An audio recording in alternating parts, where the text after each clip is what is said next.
Hey everybody, welcome back to the Martel Friends podcast. My name is Antoine Martel. I'm a real estate investor and entrepreneur. I flipped over 650 homes and made over $10 million in real estate, and I started a company called Flip System to help other investors do the same. On this podcast, we talk about everything in regards to starting and scaling a business. We chat with other entrepreneurs and investors. We trade insights and advice. Today we have Eric Martel, who is the co-owner of Flip System and my father. So thanks for coming on the podcast today. Thank you for inviting me. And we also have Ben Greenlee, who's going to be sharing his story today, who's the owner of Onyx Title, which is a title company. So thank you so much, Ben, for coming on the podcast. Yeah, absolutely. Thank you for having me. Of course. So tell everybody a little bit about yourself, your background, and then we'll get deeper into the story. And maybe let's talk about what you do today. So Sure. You own a title company. Correct. What the hell does a title company do? That is a great question. And so, I mean, title and escrow on a macro level, I guess, is we're the middleman between the buyer and the seller in any real estate transaction. So we check the title, make sure everything's clear. The seller has access to sell the property. We collect the funds from the buyer. Once that's held with us and everything's clear, the paperwork's done, we release the funds to the seller, and then we record and issue the title of the property to the buyer. I mean, that's like the simplest way I can put it, right? Beautifully. Like, yeah. So we're an unbiased third party that's required in every real estate transaction. So that's And a title is basically a certificate of ownership. So Yep, exactly. It's like a deed to the property. It just shows who owns the property. Gotcha. Awesome. And so Onyx Title, we started in April of 2022. So we're coming up on our 2-year anniversary. In that time, we've grown to 5 states now that we're operational in. We have a team of 8 full-time employees. We're closing probably 30 to 40 deals per month. This is phenomenal. I mean, 30 deals a month with your team of 8 people. I'm sure it's a lot of work. And considering that when you started, you didn't even know anything about a title company. Yeah, very true. What made you decide to start this business, and how does that whole thing get started? Yeah, well, it's mostly this guy right here, your son. But so my background, I got a degree in hospitality management, and I spent the first 5 years of my career in hotel, restaurant, tourism management, and then 2 years with Amazon managing like a big warehouse delivery station. So big operations, lots of employees, building teams, focusing on customer service, all that good stuff. Didn't really know what title and escrow is, much like a lot of people, and got into real estate through Martel Turnkey, which was right. So you guys kind of introduced me into that space and fell in love with it. And a couple of years after that, Antoine called me out of the blue and was just kind of like, hey, do you want to start a title and escrow company? And I was like, I don't know what that is, but tell me about it. And once we worked through it, he's like, let's take the exam. Let's see if it's something that interests you. And so that's what I did. I took the license exam and, bought a textbook and just dug into it. That was really just reading. Didn't you start studying that during the holidays? Like during... it was probably around the New Year. Yeah, that's what I thought. I thought, like, this guy's like studying for a title. For his title exam. Yeah. During the holidays. Yeah, and it's not the most exciting reading in the world, but it is really interesting. It's challenging. There's a lot to it, and so yeah, I got licensed, and here we are. We already knew you. I mean, you were working with Lynn, that is Antoine's mother, and all of that. And so you were already in kind of like our environment, I would say. Yes, we knew you very well, and we somehow we knew that there was, I don't know why, but we really thought there was something special about you, and then that we wanted to work with you, and you wanted to work with us, and we were trying to can we bring Ben in Martel Turnkey? And totally. Then you were working on something else. You were working on Amazon and all of that. And I remember we were having like Zoom calls with Ben. I don't know if you remember that, but he was wearing a helmet and an orange vest because you were working in a warehouse, right? Yep. So well, don't tell people that. Yeah. I was definitely not Zooming while at work. Oh no, that's right. No. Yeah. It's as soon as he arrived to work, he didn't have chance to remove his hat and his vest. Yeah. But that's right. Good point. Yeah. That's fine. But so we really thought that you had the entrepreneurial spirit and that we wanted to work with you. We just didn't know what. Right? Yeah, and I had a great relationship and have a great relationship with Lynn, and really just enjoyed you guys outside of a business setting, like just as friends. But I loved working with Lynn. She was like my best friend in the hospitality industry. And once I met you guys and bought the first homes, I really enjoyed that space and trusted you guys in what you were doing, which I think was a good idea. But but in retrospect, it turned out all right. Yeah, and so I knew I wanted to do something entrepreneurial. Like I was in the corporate world. I was with Marriott. Then I was with Amazon. Loved what I did. I knew I wanted to do my own thing. Mm-hmm. So it worked out perfectly. Mm-hmm. We kind of almost knew there was something that was going to come up. We were like, how do we work together? We talked through a couple things. We're like, it's not the right time. And then like at the perfect time, the offer came along. And you guys were like, do you want to do this? And did you always want to have your own, like, because you went to college for hospitality, then you worked in hospitality industry, then Amazon, then started this. Like, did you always want to start your own business? No. Or did this come like after working years in like hospitality? Yeah, I think corporate made me want to do that. I've always just wanted to be successful. Like, that was always the goal, and whatever that looked like. I always, at any corporate job, I wanted to get to the next level. I wanted to get to the next promotion. And then I think you're right. Maybe after so long of that, you kind of realize, well, I think I can take what I've learned from this and do my own thing. And the timing was just perfect. I learned building teams, building processes, strong customer service with the luxury hotels, and all these things that fit perfectly into what it takes to run a team and build that. So it was just a timing thing, and it was just perfect timing. Yeah, I don't know. It worked out so perfectly. So what was your idea of success? Because you could have been like, that would make you think that, I want to do a business instead of going up the ladder at Ritz-Carlton or something like that. Yeah, I've always enjoyed just leading teams and leading people, and that's kind of it. I mean, that money is great. That's always a big motivator, but yeah, I think success is enjoying what you're doing, which I'm doing, leading teams and leading people, which is I really enjoy, and then having freedom to do what you want to do outside of work. Yeah. And that's what this job's given me. Like, working from home, work-life balance, and having the flexibility. Yeah. When Antoine talked to you about the title company, I mean, this must have come out of the blue. I clearly remember our first meeting. You didn't know even what a title was. Yeah. And a lot of people don't know what a title is. But and what does an escrow what does a title company do, and all that kind of stuff. Mm-hmm. And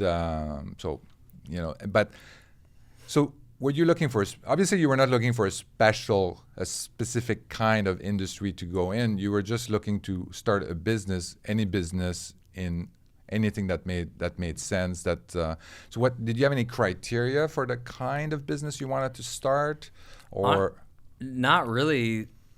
I wasn't really thinking about how do I start my own business. It was just like I knew that I wanted to do something entrepreneurial, and then this was, graced me, and so there was no criteria. No, it was very much just timing, and I was excited for an opportunity. I mean, it's a once in a lifetime opportunity to run your own company, and so I was just excited at the chance. Well, that I disagree. Yeah, because I've had a lot of opportunities to. I don't know, but are you going to take the jump yourself? Like, you need the motivation of someone being like, "Here's the opportunity." I don't know if I'm ever going to do that myself. Okay. So, Interesting. At least I don't think so. Have you ever tried to start your own business or tried to do your own thing? Okay. No. So you kind of just knew that you wanted to have more control, but you didn't know how it would happen. I think I needed the push for sure. Yeah. I wasn't just going to jump into an industry I knew nothing about and, no. Well, and then I think I did, but I had the structure and the guys to help along the way and create that opportunity. And so didn't you have a friend too that already had a title company that you also like talked to as well?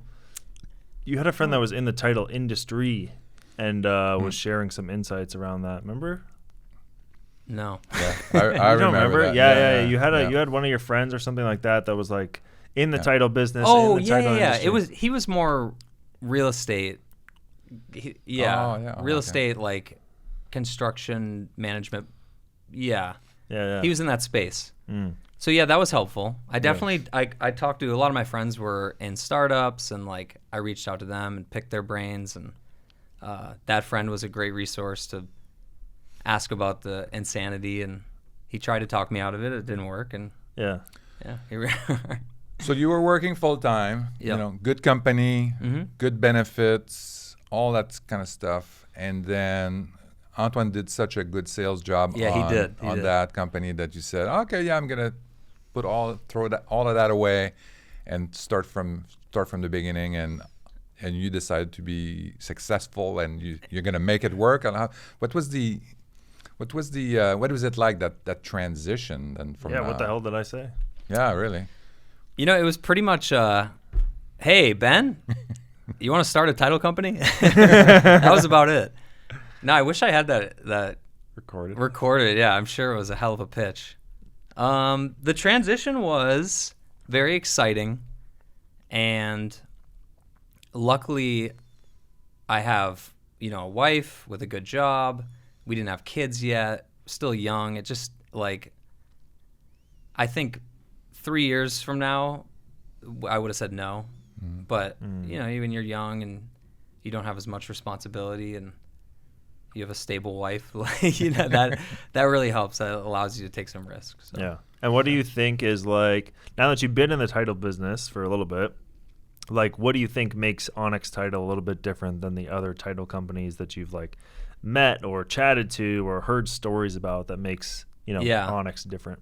Well, I think we started off wanting to do really like tech forward, innovative type of like automation, digital, which we did. We started in that space and we have the best software and all that. But I think we've done a really good job of like merging that with awesome customer service and just traditional communication, like proactive communication. So it's kind of like a hybrid approach where a lot of title companies will go one way or the other. A lot of title companies will be like, we're the investor people and we do everything automated. You don't even have to talk to anyone. It's all digital, which is great for some people, not great for others. And then there's more traditional title companies. We have the brick and mortar. We have you come in, you shake our hand, you sit down. We have everything, pen and paper. And some people like one way or the other. And we've done a good job of kind of combining those and be kind of like a hybrid approach. You can capture more audience like that, I think. But that's exactly what we were looking for. I mean, this is the problem that we saw is that we needed to bring title company to the 21st century. Yeah. And some of the title companies we were working with, remember, like there's just like stacks of folders like piled up everywhere on the floor, on this, beside the aquarium where the turtle was. The cats are jumping on the piles and stuff like that and say, oh, where is this? Where is this file?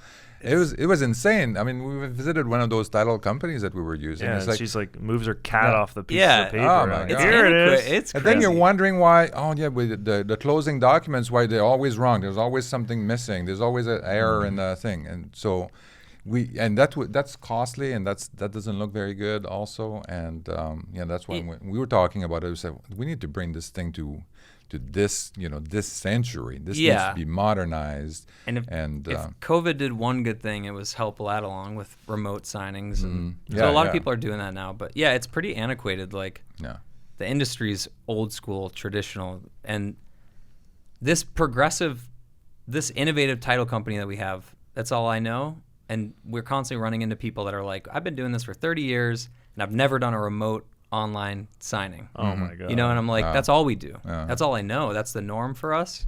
Where other people, it's like terrifying or new. Yeah. So that's very interesting, because do you think that the fact that you didn't know anything about title company, do you think that helped you build a company with a new way of doing business? I think so. Yeah, a little bit. Yeah, I don't have nothing to refer to, so it was like, what I know is just that you don't know what you don't know.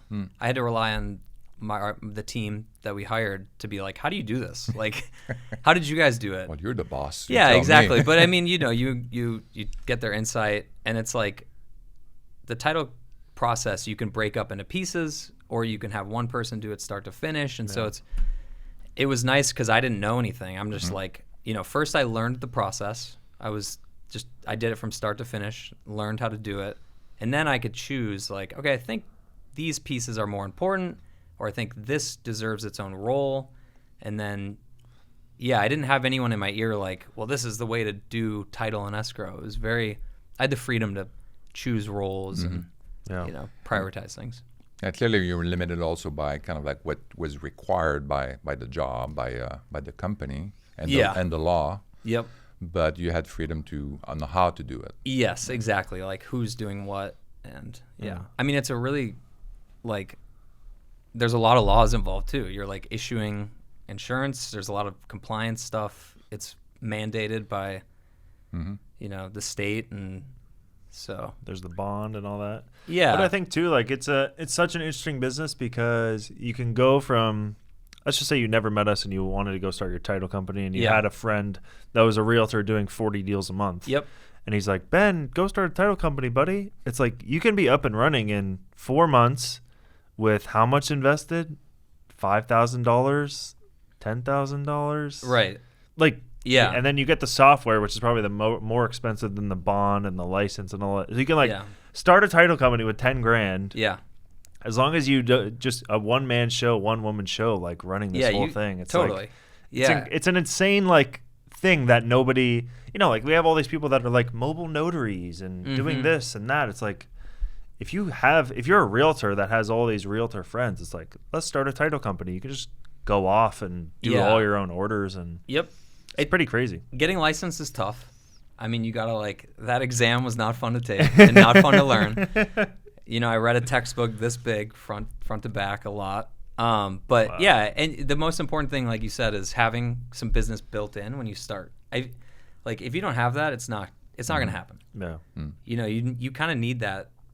Otherwise, you're the new kid on the block. It's a virtual title company. People are like, I don't know who this is. Like, you really need something to start with. So you need some business flow to kick things off. Yeah, 100%. And then do you see Onyx Title staying like a virtual title company? Do you see it going brick and mortar? Like, how do you see it getting more business? Obviously, you're adding more states and stuff, but like, how do you see it growing over the years? Is it just like, do you cold call realtors? Do you what do you do? Yeah, I don't know. That's a great question. I thought you were gonna, isn't that what you guys are here for? You guys are the co-founders. You know, you advise. Yeah, I mean, that's a great question. We did get an office in Texas because they require a brick and mortar. So we got a you know, kind of work share space, and I have no clue. I mean, it really, up until right now, we've just scaled up to what we can do with our current business partners and our investors and co-founders. Yeah. You know, now is the next stage where we're like, okay, how do you market this thing? How do you expand and take what we have and grow it? So, I mean, brick and mortar would be cool eventually. It's a lot of, I think, cold calling, and it's got to be grassroots. Like, that's relationships. It's all relationship based. That's all you got. It's an old business, right? So it used to be handshake business. Exactly. Handshake driven, yeah. Just networking, and and that's tough virtual. You know, you're not going to networking events, and so we just hired someone that's going to help with sales that has experience in that. I'm excited to get him onboarded and like have some boots on the ground in some markets, and have someone that's dedicated to cold calling, and you know, it's tough, but I think that's the next step is and then having someone dedicated to that. And then how does a title company make money? Because I hear that I know the answer, but a lot of people think like, oh, the closing costs, like all these closing costs, the title company makes $3,000 every single time. And then, but I know that you guys make fees on well, I'll let you answer it. But how does a title company make money? Like, who do they charge? Who do they pay? There's two like ways. One is title insurance, right? We issue a policy from First American to ensure that the buyer has rights to the title, right? And that's mandated by them, that price. But you pay for that. And so we don't have control over that pricing, but everyone legally you get an insurance policy, and, so that's one aspect of it. And then the other is there's a settlement fee that we charge for doing all the work that we do, which is like not related to title insurance, but, all the paperwork and recording and clearing title and searching title. There's a ton of pieces that go into it, but it's a settlement fee, and then there's title insurance that we collectively get money from. Yeah. The rest is like, your agents get commission on a deal. No. There's closing costs, like a notary, for example. You pay for that because you need a notary when you're signing paperwork, but we don't get that money. That's a pass-through. Yeah. Right? So people complain about high closing costs maybe, and then we catch the brunt of it. Like, it's so much, and it's like, well, we don't get all this for starters. A lot of this is going to these different places. Or there's like the state fee. Like, I'm sure people are like, oh, they're charging me a state fee. It's like, exactly. No, this is like a fee that we pay on your behalf. Right. A lot of it's flow through. Right. Exactly. Totally. That's what I mean. You guys get like so much hate for, title companies are so expensive. Yeah. Dude. Have you seen commission? And what's your agent doing? Yeah, exactly. Don't put that in there, but it's very true. We catch the heat and then have to explain, the different pieces of it. But I find it very interesting that you decide to start a company. I mean, you as soon as you made the decision, I mean, you jumped right in. Yeah. And then you started studying for the exam. But studying for the exam and passing the exam the first time was not the end of the learning. Yeah. So what was some of the other things that you had to do, like to just get this started? Because Antoine mentioned, like, it took a few months to be able to actually do anything with the title company. So what was some of these things that you had to do, and how complicated was it? You can't be afraid to look dumb. Like, that's just the best way I could put it, is like, you got to ask dumb questions. Maybe not dumb, but you got to ask questions that are probably dumb to people in the industry. And then it's a heavy learning curve, but I think I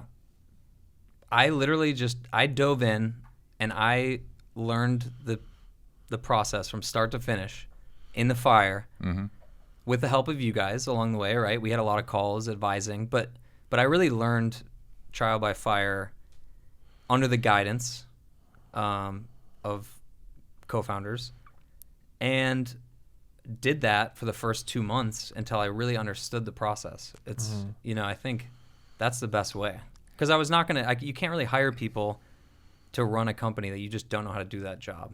Yeah. Step one is like learn the job. Yeah. Learn the job, start to finish, be able to do the job. Yeah. Get a really good understanding of that. And so before I hired anyone, I was able to fully open to close a transaction. Maybe not the best at the beginning, but I could do it, and I could advise on it, and now I'm very comfortable with it.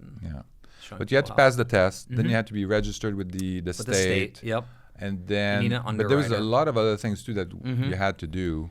Yeah. And that Antoine and I didn't know either. Yeah, we like the bonds, and then American title insurance, and how to get that set up. And didn't you need like people on payroll to apply for the license? Yeah. See, that should show you how much I wanted to do this. Yeah. I was excited, but it was an absolute. Or is it because you didn't know what you signed up for? And it's just like, if I would have known, there's no way. No, once I started, I was in it, and I was like, I'm gonna figure everything out. But it was tough. Yeah, like the license took 3 months to get from the state. You're calling them constantly, annoying them. No, I don't remember that. And then it's really just finding out. I don't even know how we did it. I mean, it was really just it's finding out like from people what they need, and then working backwards from that. Like, we knew we needed an underwriter, right? So then you go to underwriters. Yeah, that's right. And you say, what do you guys need? And they say, well, you need staff that knows title. That's right. I remember that. Remember, they're like, you don't know title. You need people. And so then, we worked with people that. Oh, that's right. And we had an interview with the stamp collector. with the underwriters. Yeah, like guys like that. It was a lot. What helped, I think, was you guys having a steady business. With already generating business. Yeah. So when we went to underwriters, we say, hey, we are new. I'm new to the industry, but we have a team that knows the industry really well, and we have business to start with. But yeah, the bonds and all that, and Qualia helped a lot. They helped set up a lot of that. They got us set up with the Bank United. Yeah. Oh yeah. Because there's like certain banks. There's certain banks you need. That there's you have certain to use that have an escrow account. Yeah. Right. And some they can't collect interest, and tons of regulations and audits around that. Like 50% of my job is just audits with underwriters in the state, and like. What? Really? It's just like really, it's a lot, yeah. What? Because every state has their own audit. But how often do you get audited? Well, once a year, but they take a long time because they're just, you'll submit it, and then like a month later, they're like, all right, we need these receipts, and like, it's just holy shit. It's a lot. The audits suck. Oh, wow. Wait, so this happens every year? Like you have 5 different agencies auditing? Well, you have one with the state, you have one with the underwriter, and then that's duplicated over state over state. So oh my god, yeah, I had no idea. But Qualia makes our post closing, and we have a great team with post closing, that makes it easy to pull information, like you said with the cat and the turtle. Imagine getting audited. They knock on the door and they're like, all right, pull out all the paperwork, and you got file cabinets. There's no way they got audited. I don't understand. There's no way. Maybe if they're brick and mortar, you don't have to get audited, because there's no way in hell. If you have more than 5 animals. They've been around for 30 years, dude. Dude, there's no chance. Like in our software, we can just, all right, you just search the address or the file number, there it is, pull all the paperwork. Oh, that's not how they do it over there. No. I couldn't imagine, and I wouldn't.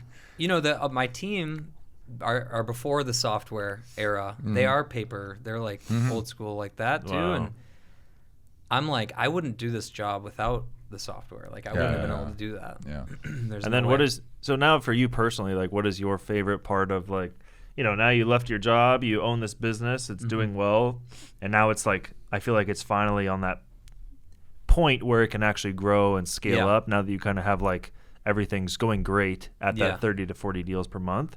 You figured it out essentially. Now it's time to scale it and add fuel to the fire, which you mentioned.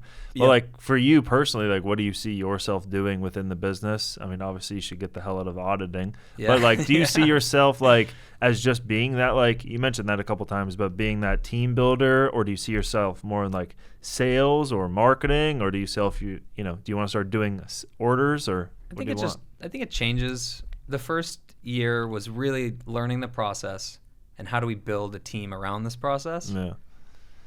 And then once we scaled up enough where we could handle all the business that we were kind of comfortable getting, then it was like, all right, guys, like we're ready to grow.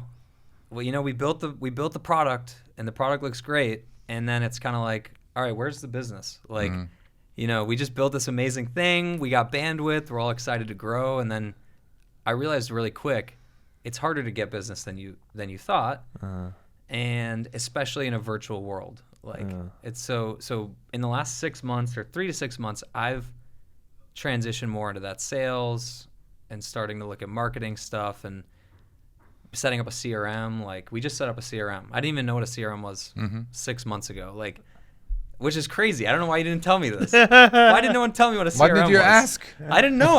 How do I know? And then people are like, you need a CRM. I'm like, I had to Google what that was. I thought Qualia had a CRM component to it. Not really. No? Oh, okay. They don't do the customer outreach. No, they don't do any outreach. Oh, so I thought it was part of it. I just got onboarded with HubSpot, and so like I'm learning that piece, and I'm excited to be a part of that piece. But I think I'm always just gonna be floating above everything. Yeah. I want to be over everything, but yeah, we'll see. I don't really know. Right now, it's marketing and sales is on the. Yeah.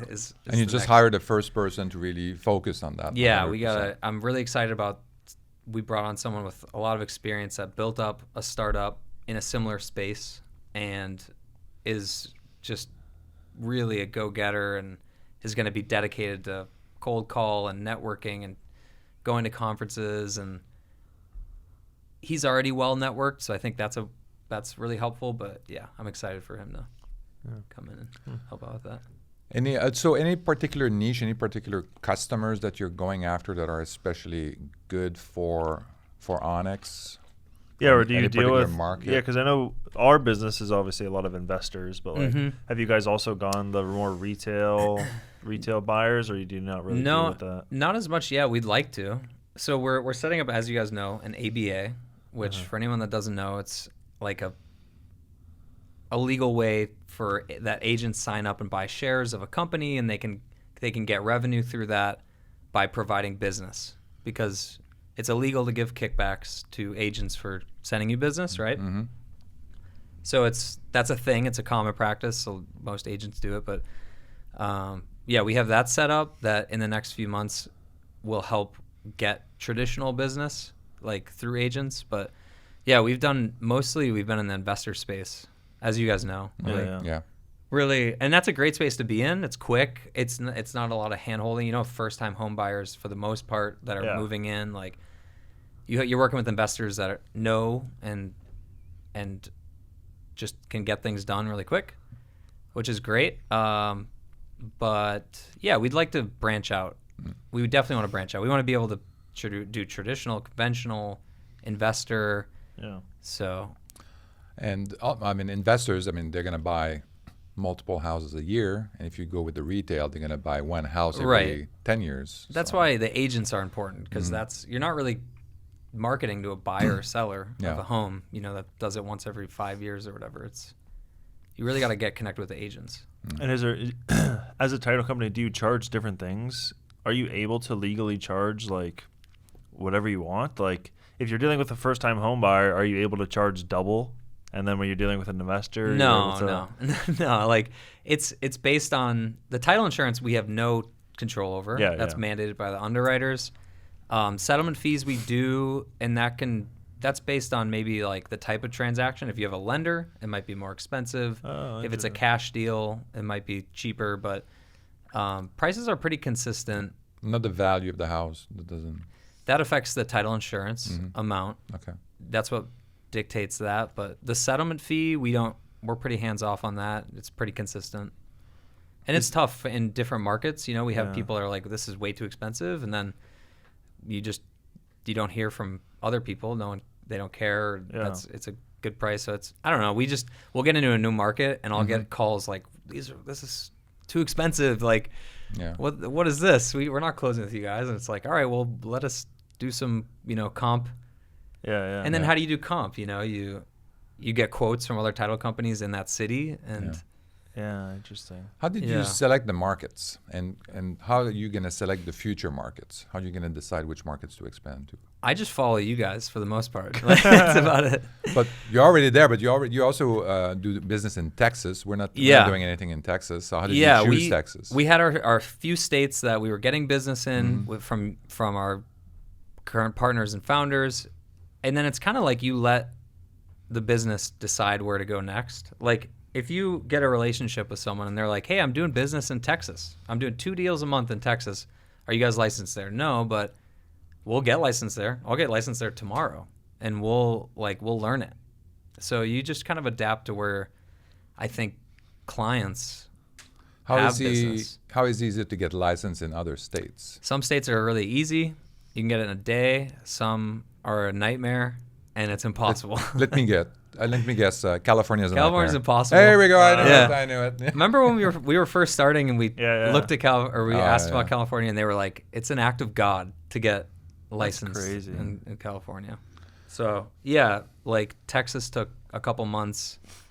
Some states you need an extra license. Some states are just So it's really relationship driven. So if you're gonna go to a state, it's because there's business there that that you shook hands or someone asked you to do that. You at least want someone that you can be like has to get the ball rolling there. Yeah. What's the minimum number of transactions that you would be looking for? I mean, for now people, we have people bandwidth. listening that we're looking to grow. So I mean, if you have one deal, I'd entertain it. You know, it's not. We have bandwidth right now. We're excited to grow. So I'm open, totally open. If we were, when we're super busy, it's a little tougher to navigate. But yeah, interesting. Mm-hmm. What's the biggest constraints in your business? So when you're looking at from the beginning to end, like what's the biggest constraints, the things that you focus on? Is it always the same thing that you just need to kind of like pay attention with, or does it change over time? Well, there's a lot of constraint. I think virtual is really tough. Like, it's just an old school industry. Like, virtual is tougher than we thought. That was a big constraint. It's just agents aren't as comfortable working with a title company that doesn't have, you know, a location or is new or so. Yeah, I think that'll continue to be the constraint. Is just that virtual piece. There's so many pros to it. You know, we hired people from all over the country, and you guys know you're doing virtual, but so a lot of pros, but a lot of constraints. Yeah. Yeah.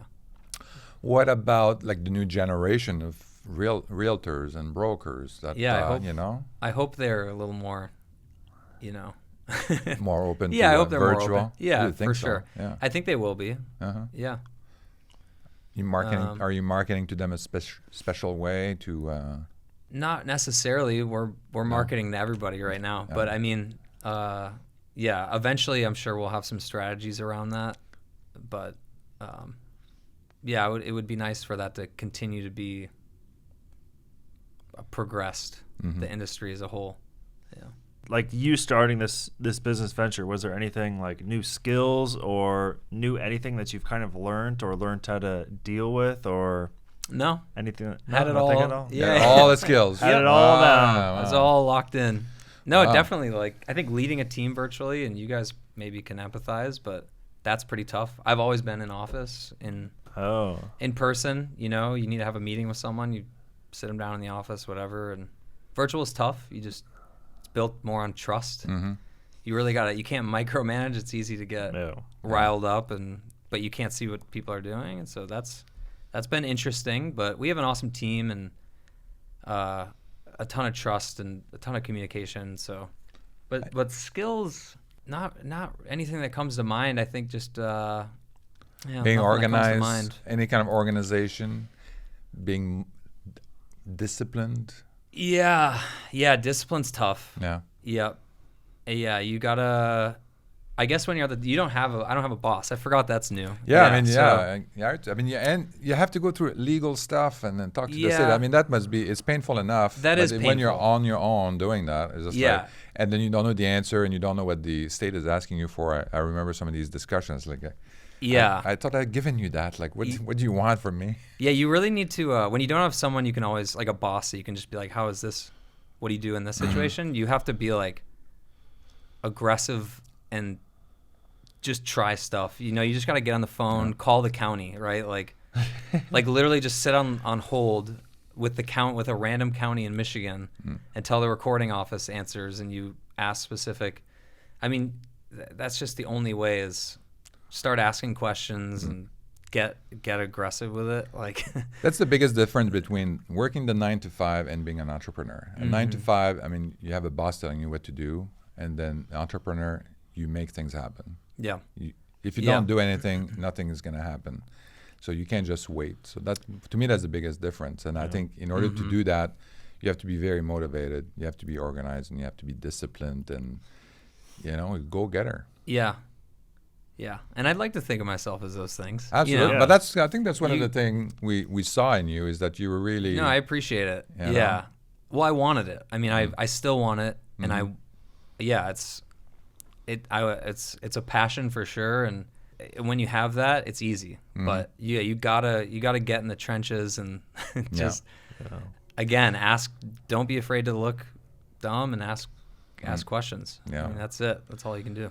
And then, yeah, I mean, that's true too. Like, get your hands dirty. Yeah. I mean, there's no. That's one of the things that I like about being an entrepreneur is that I get to do marketing, I get to do sales, I get to do IT, I get to do accounting, finance, taxes. I can, I get to do it all. Yeah.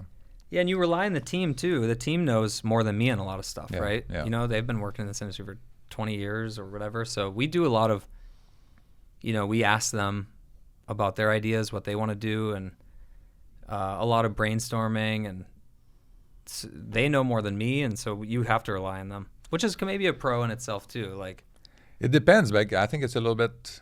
It could be a pain point too, because you're kind of losing control. You have to delegate some of that control. I mean, it's definitely happening with us at Flip System. Yeah, we have people that things are happening without us really knowing. Sometimes. Yeah, right, exactly. And then they make decisions. They have things that they know that they're specialized in, and then they make decisions, and it's look at this. Yeah, this is well, that's great. I like that. Yeah, like I would love that to continue. I think that's a sign of things going well. Is people are doing things without me knowing. It's kind of nice until but you have something bad. There's a balance. Yeah, it's just always building, or balancing accountability with. Trust in your team. Yeah, but also being willing to give control. Yes, give some control. Totally. When you're a one-man show, you control everything. Well, I don't know about you good guys, or bad. My goal is like, if I'm swamped with something, I'm like, how do I stop doing this? Like, that should be like what you want to delegate. Yeah. What are you really busy with? How do we get rid of that? My goal is to not to do nothing, but like, I shouldn't be doing the same thing every day. Yeah. It's what am I doing that's like sales, right? All right, we need sales, and I've been stressing about it over the last 6 months, and I'm cold calling, and I'm not great at it. I'm not even good at it. So what do we do now? Like, I have an understanding of it. I built a CRM. I know what we need to do, but I don't think I'm that perfect fit for it. But I know now let's bring somebody in to do that and help take the reins, and I know enough to help them and navigate that. But because I feel like if you at a job too, like the puck doesn't stop with you, but now it's like the puck stops with you for everything. Can I buy this water bottle? Whatever. It's like, put this on the card, or can I do this? Can I do that? And it's like every single little tiny decision. Hopefully they can start making their own decisions, but at the beginning, it's like every single little decision has to get ran by you, and you have to approve things and be part of literally everything. I think you're good at that. You're very much like, just do it, right? Like, spend the money, get the thing. Yeah. And I think that's a good mindset to have, because if you do it, you make quick decisions, and things go wrong, you can just say, all right, we're not going to do that again. Yeah. But a lot of times they go right, and problem solved. But there's also another thing. When you give control, so you basically, you make the decision, you do what's best. You also have to agree. I mean, there's a kind of a social contract at that point. It's say, well, they might do it differently than you. Yeah. And then, so you have to live with their decision. Yeah. And then if you don't really quite like it, I mean, you can make some adjustment, coaching, and all that kind of stuff. And this is how I would have done it, but it's pretty good. Yeah. And, is there a way to do that with a title order? Is there a way to doesn't it have to be done 100%? Yeah, that's what's nice is if it doesn't get done because the deal didn't close. Yeah, but there's a way of getting it done. That's the thing, right? I mean, we had discussions about some issues and some changes in process, and But the end result is black and white. Did the deal close or not? Is the customer happy? That's is pretty, the customer happy? You're right. I mean, but that's everything in between is and it just depends. Like, do you have too much pride to let someone make a decision you wouldn't make? I don't. I love people making other decisions. Well, I think too, you didn't come from the industry. So if someone came in, you hired them on, they're virtual, they're like, no, but it's done like this. You're like, oh, okay, sure. Cool. Let's see if it closes and the customer's happy. Yes, that's it. The two metrics you have. Yep, and 100%. errors in the closing documents too. Yeah. But don't make errors. But we don't make errors. Other no. people. Yeah. You want to talk about the exactly your competitors making errors. Exactly. Yeah. And how you differentiate yourself. Yep. So managing your team remotely. So this is also something that's it's managing, but also motivating them, finding the right people. How do you find people that are they have the right personality to work remotely? Because even that is it's a little bit of a special skill, right? It is. These people have to work on their own without direct supervision. Right. It's self-driven. It is pretty self-driven. Yeah. So how do you find these people? Like, do you have any special kind of like things that you're looking for? Well, I've learned some things. Like, you got to trust too. Like, just like you would hire someone in person, you just have to sometimes trust that it'll work. You know, you're like, I like this person. Yeah. I don't know if there's a perfect question to be like, can you work from home? I mean, the answer is going to be yes. Yeah. But just the same as, I guess, hiring someone in person. You just got to trust that they're the right fit.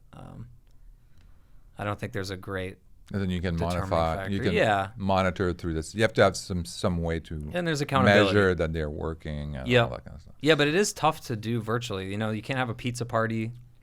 Like, it's tough. You can. You can't do it. Delivery. You know, this is a good idea. We'll get lunches. That's good. We should do pizza delivery on a Friday or something like that. Yeah, we do stuff like that, and it's tough to recognize your team too. You know. Like, yeah, you do good at that. Yeah, like we start off every morning meeting with a win, pizza, and a pizza and cupcakes. Pizza from last night. Yeah, there we go. And then they're all happy. Donuts. No, we start every morning meeting with a win and a standard work tip, and that's something I stole from Amazon. Is like, because you need to eat, and it's tough to find a win sometimes. A lot of times it's like, sheesh, what was the win yesterday? Well, we closed the file. All right, I guess we'll take that. But a lot of times there's good. It's great motivator. I had pizza. Well, I guess so. No pizza for you. No, but it's like, you know, a lot of times you just, it's tough to recognize people for doing a good job. And the title industry can be a little thankless. I don't know. Did you guys know this? You can catch you're the middleman. You catch a lot of heat. No one gives a shit about it. Nobody gives a shit. That's right. We never sent an email saying, "Oh, thank you for closing." Right. If a deal goes smooth, nobody cares. No. Move on to the next one. Yeah. Great. Well, it's like you did your job. You did your job, and that's true. That's true. But at the same time, like, come on, like, and you expect us to be thankful for that? Things go wrong all the time outside of our control. You and did your job. And but like things go wrong. They fall to us. We catch the heat, which is fine. But I had a lender one time say, like, a good title company isn't judged on doing a good job. They're judged on how they handle things when they go wrong. And like, that's so true. Like, nobody cares if you do a good job in title. It's like, all right, cool. It's on to the next one. So yeah, it's a thankless industry, and our team's always like, we want to recognize our team more, and it's tough virtually though. Yeah. And in terms of customers, so also this is also a lot of all your customers are remote. Everything is like they go in the portal and all that kind of stuff. So that's very different for some of your customers.